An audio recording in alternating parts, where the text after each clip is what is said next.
Well, since we've already looked at the background, the history of Congress, we've looked at the demographic breakdown of who is a representative in the House or a senator. Now it's time to look at how they actually get there. We're going to talk today about congressional elections, how they go about, who has a tendency to win, etc., things like that.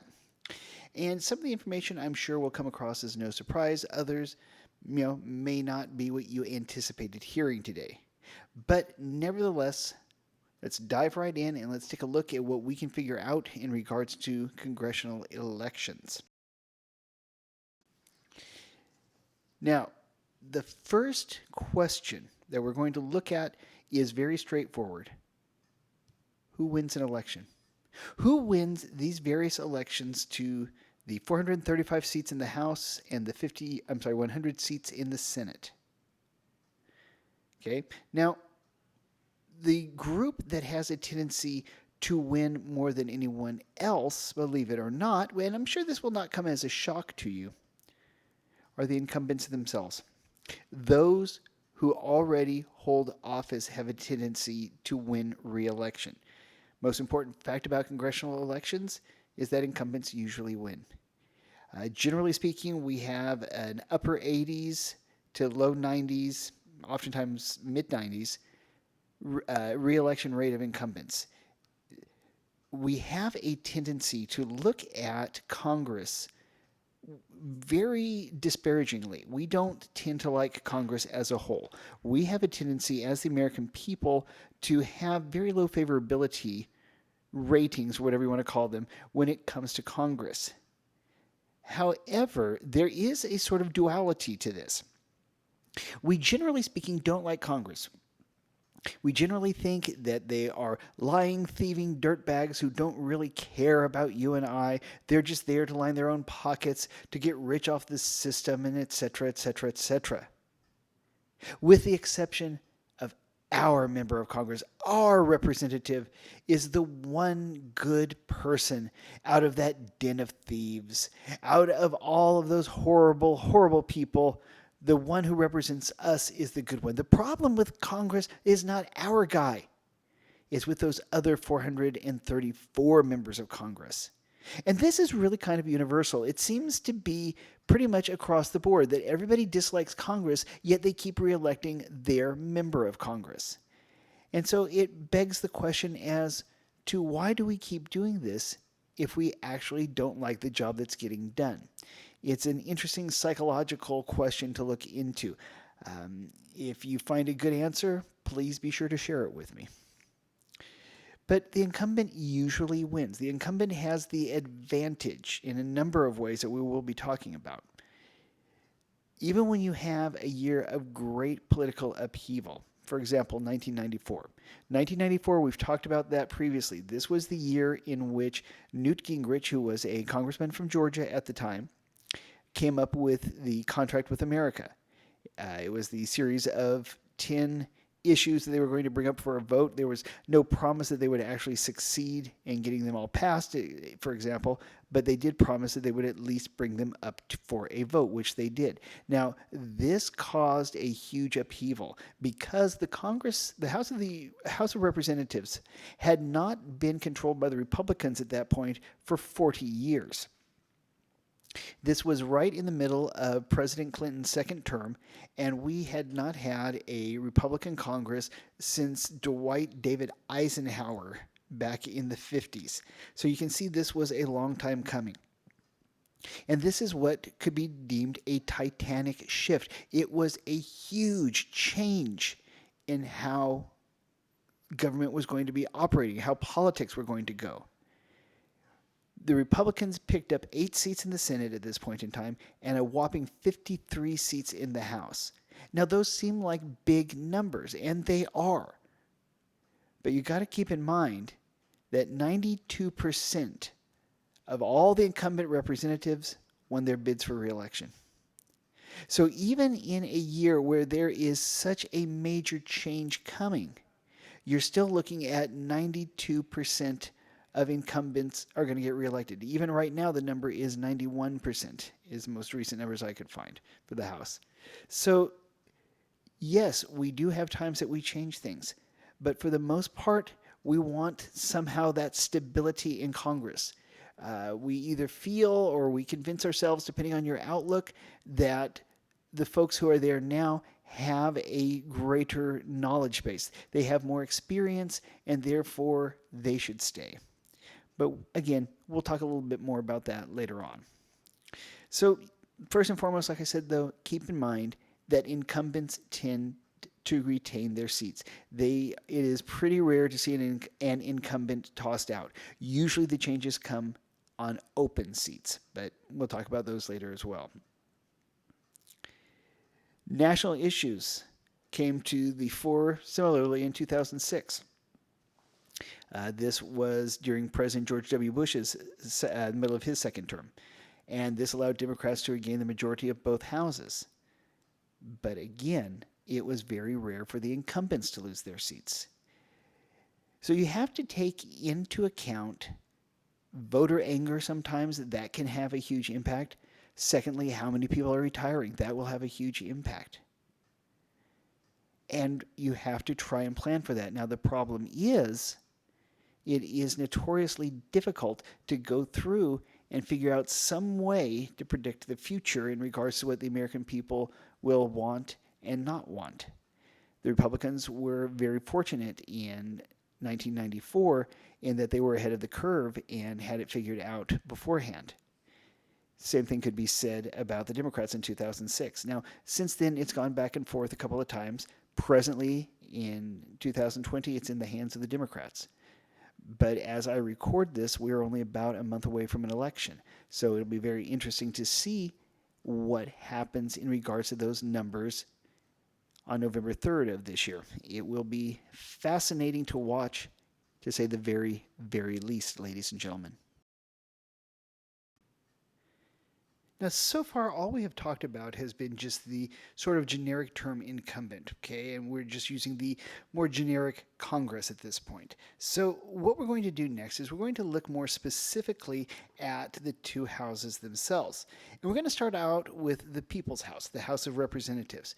Now, keep in mind that the House of Representatives was the only portion of government that the framers actually set up to be directly elected by the people. It is the one that is closest to the people. It is the portion of government with the shortest term in office. Remember, for the House, it's going to be every 2 years, the entirety is up for re-election. It is entirely possible that every 2 years, you could get rid of every single member of the House of Representatives and replace them with someone else. Now, the odds of that, very, very low, but it is theoretically possible.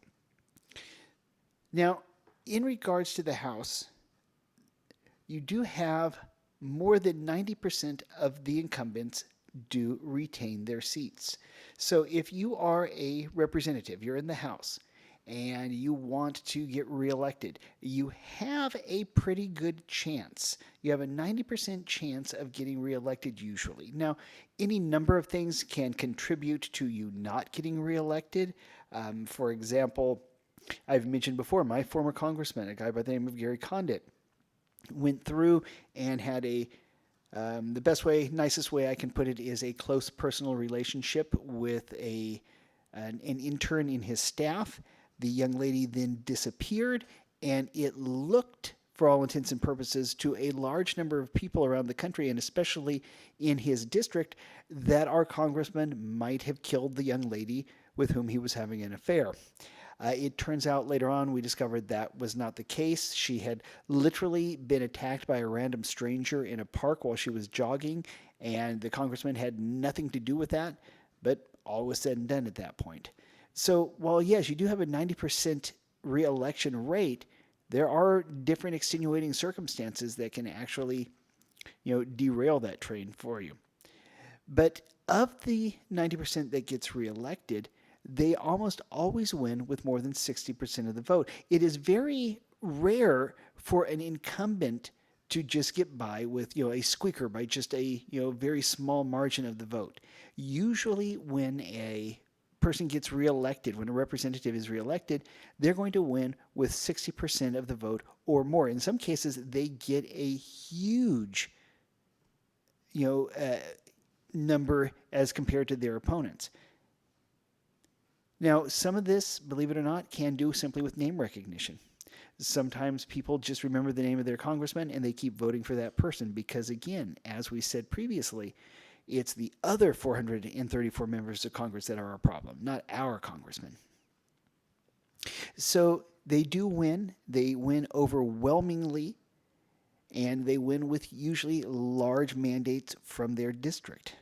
Okay? And they do this even in cases when the challenger's position on the various issues of the day are closer to the voters' positions than the incumbents. In other words, you have a challenger, and that challenger is more closely aligned with what the people think and want. But even in those situations, the odds tend to go to the incumbent. The incumbent tends to be the one who's going to get reelected. He's going, or she is going to be the one that wins the race in this case in time. Again, don't have a really good reason on that. There are a variety of different theories, and I invite you to start doing some research now, because this is one of those things that just seems to be the case. Again, it may well be just that thing that I've been mentioning. It's the other ones that are a problem, not our guy. And thus, the most important resource to ensure that you are going to defeat your opponent is to already be in office. I know that sounds odd. I know that sounds like circular reasoning, but it is the case. If you want to defeat someone challenging you, you have to already be there, and that's going to be the biggest thing that can happen. This is why open seats are always so scrambled and fought for. An open seat is one in which the representative or senator has died, has resigned, or something along those lines, and it's now open so either side can grab it. There is no incumbency advantage at this point in time. But again, those are the exception to the rule. They don't happen very, very often. But when they do, the fight is on to grab them. And so let's move over to the Senate side. Now, the Senate obviously is a little bit different than the House. You have a longer time span in which you are there. You're able to build up more of a record, which can either be a benefit or it can be a detriment. It just depends on how the electorate feels at that point in time. Now, senators have a better than equal chance of re-election.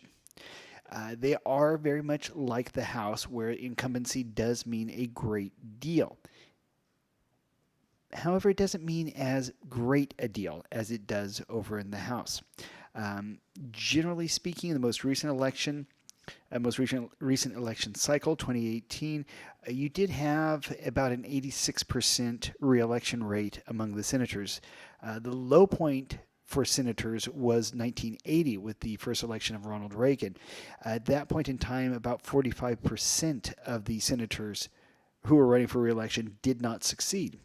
So that is a sizable number. But again, that is the exception rather than the rule. The margins by which a senator wins re-election is also very different from the House. Oftentimes, the margins are much more narrow. Now, this doesn't mean that it's always going to be, a very, a squeaker just by, 100 votes or something like that. But at the same time, it does mean that more people are dividing their loyalties in regards to the Senate. One reason for this greater competition in the Senate is that an entire state is always more diverse than a congressional district. Think about the millions of people that live in California, as opposed to, say, the 900,000 people that live in any one particular congressional district. As a result, you're going to see a lot more in terms of divisions. California is a great example for this. You think about the San Francisco Bay Area versus Orange County or the San Diego area. You're looking at two very different areas as far as how their politics are viewed. San Francisco being much more liberal, San Diego area being much more conservative. And so, as such, it is much more likely that you're going to see closer elections for the Senate since they have to balance both of those, as opposed to, say, a congressperson from San Francisco who only has to worry about a much smaller sample size. So you think about it, the more diverse the total electorate is, usually that means the closer the election is going to become. Okay, it's going to really make a huge difference as to how your state is made up as toward your chances for reelection. Generally speaking, it is going to be a lot easier for a challenger to build up some form of base of operations from which to launch their campaign against an incumbent senator than it is for someone to do the same thing in the House. And again, these are not hard and fast rules. These are not chiseled in stone, but they are, generally speaking, fairly accurate. So we're already seeing ways in which the Senate is going to be very different than the House in regards to these various congressional elections.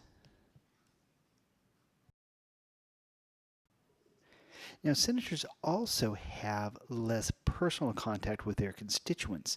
Think about California, for example. If you are a senator from the state of California, you are representing about 39 million people. Whereas if you are a congressional representative from the state of California, on average, your district has about 710,000 people. So again, a senator is not going to have the same, interactions with the people of their state as a member of the House would. Um, Senators also receive more coverage in the media than the representatives do. Therefore, they're more likely to be held accountable on various controversial issues. There are a number of times where everything has come down to the Senate. For example, with the Affordable Care Act or Obamacare, there were one or two holdouts until A, B, C, or D was promised to their state, and therefore then they would vote a particular way. Now, in some cases, that made their constituents happy. In other cases, it made their constituents quite upset. But again, since they are getting more press coverage, it also means that they're going to have to answer to the people, much more harshly. The House, you may have to answer to the people more rapidly, but it's going to be in the Senate that their wrath is sometimes taken out upon you. Senators also have a tendency to draw much more visible challengers who are already known to the voters and who have substantial financial backing. Usually people who are running for the Senate is someone who is at least moderately familiar. They've had some kind of statewide office before, or they may be some kind of a celebrity. It wasn't until fairly recently we had in the Senate from Minnesota a guy by the name of Al Franken, who was famous for having been on Saturday Night Live in the 70s and 80s. So you tend to see bigger names trying to run for the Senate. Now, this can also be true for the House of Representatives, but it's truer, for lack of a better choice of words. It's more common to see something like this in regards to the Senate. And so as such, with a bigger name, a more high-profile name, someone that is more recognizable, this can cause grief for the senator too. And this is another one of the reasons that their reelection rate is lower than the House. But again, keep in mind, we're still talking about an 80% plus retention rate. So while the senators do have a harder time, it's not as if it's a night and day difference between the two.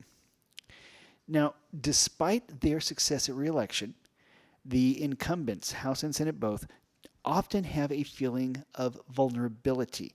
They oftentimes feel like they are close to losing the election or that this is a true challenger, things along those lines. Now, there are times that members of Congress will feel that they are invincible, that no one has a chance of ever defeating them, but it's always something in the back of one's mind if they are already in Congress. There is often this little nagging voice that would question whether or not you are going to get reelected. Have you done things in a sufficient manner that the people are going to be happy enough with you to let you keep your job for the next 2 or 6 years. And since they do have this feeling of vulnerability, they will have been raising and spending more and more campaign funds, for example. Raising campaign money is really an ongoing process. It never really ceases. They are constantly trying to make sure that the war chest is full. In addition to that, they'll be sending more and more mail to their constituents. You do have in the Congress what's called the franking privilege. If you are sending information about stuff going on to your constituents, it's not exactly election material, but it's just showing them how great you are because you've done A, B, C, and D. That you don't get charged for that, so you can send out as much as you want. So they will send more and more mail to their constituents.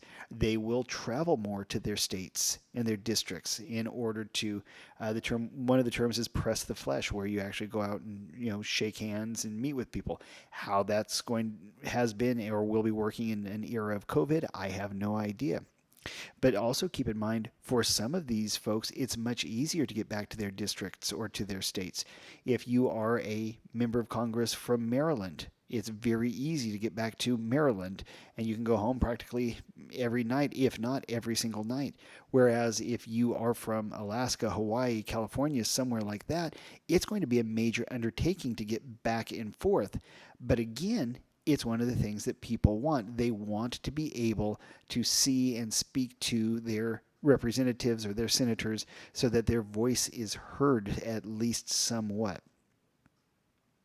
Plus, they will go through and they will staff more local offices than ever before. The local office is the office or offices. Usually it's more than one within the congressional district. Now, remember, the senator or congressman will have their staff in Washington, D.C. They'll have their office in Washington, D.C., but most people are not going to travel to D.C. in order to ask for help with something or file a complaint or something along those lines. That's going to be done by the local office.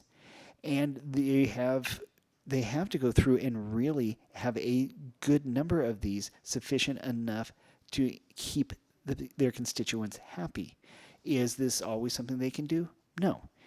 Are there members of Congress that have done all the things that we've been talking about that should get them reelected and still do not? Yes. I can give you the example of Tom Foley from Washington State. Tom Foley had been the Speaker of the House of Representatives up until 1994, in which case he lost in the general election to his Republican challenger, and as a result was one of only 2 speakers of the House that I can think of that were lost in a general election. The other, I can't remember the name, but that had been 1860 and most likely had to have something to do with slavery at that point in time. So the incumbency advantage is great. It is not a guarantee, but it does go through and give you a much greater footing than your challenger would. As we said previously, if you want to win a congressional race, the best thing you can be is to already be that congressman.